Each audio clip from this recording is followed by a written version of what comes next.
हर दौड़ी दौड़ी चीज़ दूध नहीं हुए, हर हीमोग्लोबिन की कमी आयरन डेफिशिएंसी नहीं हुए। आप देखो, पहला नज़र मारो, कहीं करोला भाई आप 3 वैल्यू दे करके फ्री हो जाओ, तो 3 वैल्यू दे के फ्री होना आप पे गलत है। आप नीचे नज़र जाओ, नीचे नीचे नीचे नीचे जाओ, MCV, MCH और MCHC कठिन है, RDW कठिन जा रहे भाई, रेड सेल डिस्ट्रीब्यूशन विड्थ कठिन जा रहे हो।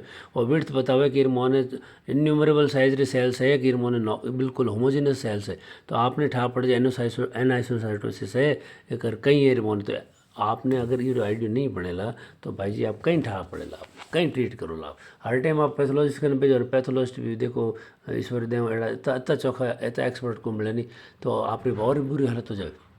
अब हर बार वो आयरन स्टडी कराने भेजोला, हर बार वो B12 स्टडी कराने भेजोला, तो बच्चा आप डिग्री काने ली रहे। आप एक पेशेंट ने दौड़ा दौड़ा ने हज़ारों रुपया खर्चा दो, जेब कतरा दो, पछे आपको डॉक्टर चौड़ो रेड़े फेड़ो थने शर्मा जी। और 6 ग्राम परसेंट मोने आप देखो नीचे नज़र मारो, MCV नॉर्मल है, MCV नॉर्मल है 6 ग्राम परसेंट हो कहीं हो आपरे एनीमिया ऑफ ब्लड लॉस है। तो जब तक ब्लड लॉस ने ट्रीट नहीं करोला, सोचो ना वो डायरेक्शन में, तो आपकी खाक मरीज ने ठीक करोला रे।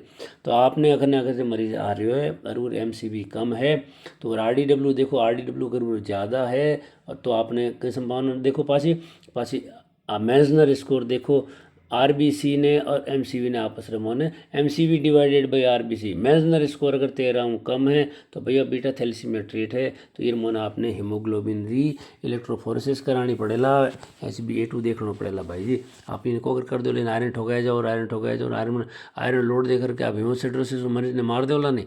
तो आप ये मोने मरीज बात कृपा करो, एड़ो काम नहीं करो। और आपने जो काम करना है आपने ध्यान देना है। MCV कम रे साथ में संभावना दो चीज़ होगी, बीटा थैलेसीमिया ट्रीट और आयरन डेफिशिएंसी री।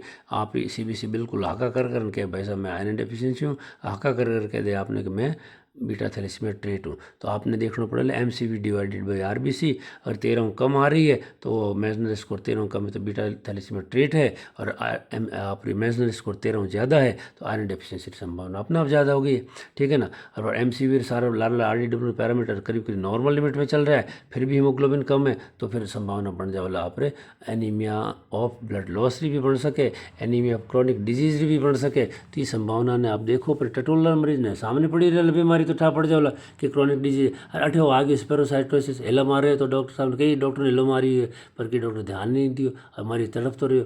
तो आपने एक केस MCSC रो ज़्यादा 12 महीने में 1-2 केस ही आवे, हो सके 2 साल में एक आधो आवे, पर आप आखिर मोने लट्टू खुलियोड़ा रह जन ठा पड़े ना भाई जी रे। अब 13 ग्राम परसेंट में भी देखो MCV कम है, तो कटी कटी ये मोने आयरन डेफिशिएंसी है। तो आयरन डेफिशिएंसी रा सिम्टम्स ये मरीज रे मोने भी आवेला ने सा। अब हीमोग्लोबिन 88.3 और 64 और RDW 17.8, RDWC की बात करिए पे तो और संभावना आ गई साहब इन्होंने आयरन डेफिशिएंसी री। तो बिल्कुल आयरन डेफिशिएंसी की बात करो। हरी कथा अनंत एक CBC मोन इतो बड़ो मकड़ जाल, इतो बड़ो माया जाल है। हाल तो भाई कुछ बात ही नहीं करियो पे, सिर्फ RBC ने टच करके हीमोग्लोबिन की बात करियो, WBC बाकी है, प्लेटलेट बाकी है, और बहुत सारा स्कोर सिर मोने बाकी बढ़िया है। तो आपने इंटरेस्ट हो तो करो, एड़ा मुर्दा भाई साहब तेलू मैंने बड़ो अचंभो हुए तो ठोक ने ये फड़ोदी में देखूँ तो रोज़ री हज़ारों CBC हुए, हज़ारों CBC हुए थाने आखिर नहीं निकल जाए पर थाने कोई ठाई नहीं पड़े रही डोफा। तो बस कई मतलब निकालियो रही कहनी ठाई नहीं पड़े थाने, तो कहने आया CBC कर ओ आ गयो ना पाछो MCSC रो ज़्यादा रो केस, स्पेरोसाइटोसिस रो हेरिडिटरी स्पेरोसाइटोसिस केस आ गयो तो फिर करो और 6 ग्राम परसेंट आड़ो ज़्यादा लागे, एनीमिया ऑफ ब्लड लॉस रो केस ज़्यादा लागे मोने, सेप्टिसीमिया और कोई कारण हुए बीच में देखो उन्हें भी देखना पड़ेगा, पर सोचो से कहीं और 9.8 है चाहे कुछ भी है, आप वो मेजनल स्कोर निकालो। और अगर MCV ज़्यादा आ रहे हो अपने केस में कभी 108 और केस में शामिल है तो अपन कहीं लगेला भाई जी और वास्ते आपने कहीं देखो कि वो फोलेट डेफिशिएंसी भी हो सके, B12 डेफिशिएंसी भी हो सके, और वो कई चीज़ हो सके लीवर डिसऑर्डर साथ में हो सके। तो लीवर डिसऑर्डर साथ में हो तो लीवर जांच करा लो बीठा पड़ जाओला। और अगर आपने लगे कि मन टिंगलिंग और सेंसेशन सारा आ रहे हैं तो B12 की संभावना ज़्यादा है, और टिंगलिंग और सेंसेशन नहीं आ रहे तो फोलेट की संभावना ज़्यादा है। और दो वैसे भी अपन फोलेट अकेले ट्रीट नहीं करना पड़े, B12 साथ में जरूर देना पड़े, नहीं जो न्यूरोलॉजिकल डेफिशिएंसी संभावना ज़्यादा हो करे।